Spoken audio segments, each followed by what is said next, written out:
మా ఊరు నుంచి నేను హైదరాబాద్కు బయలుదేరినప్పుడు ఒక్కడినే 150 రూపాయలు జేబులో పెట్టుకొని బయలుదేరిన కొండారెడ్డిపల్లి నుంచి హైదరాబాద్ నగరానికి.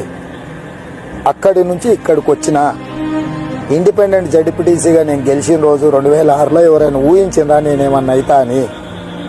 ఇవన్నీ శ్రమ ప్రకృతి అనుకూలించి మీ అందరు సహకరిస్తే ఇక్కడికి వచ్చిన. అంటూ 10 సంవత్సరాలు మీరు చెప్పేదానికోసం నిత్యం శ్రమిస్తా, శ్రామికుడిగా పనిచేస్తా, ఒక అన్నగానో ఒక తమ్ముడుగానో ఒక బిడ్డగానో వ్యవహరించుకుంటూ ఈ రాష్ట్రాన్ని నిర్మించుకుంటూ 100 సంవత్సరాలకు అవసరమైన అభివృద్ధి ప్రణాళికలు వేసుకుంటూ ముందుకు వెళ్తా. నా బాధ్యత అది.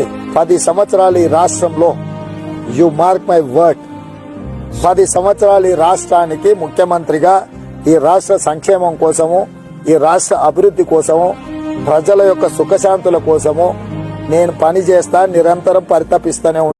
మా ఊరు నుంచి నేను హైదరాబాద్కు బయలుదేరినప్పుడు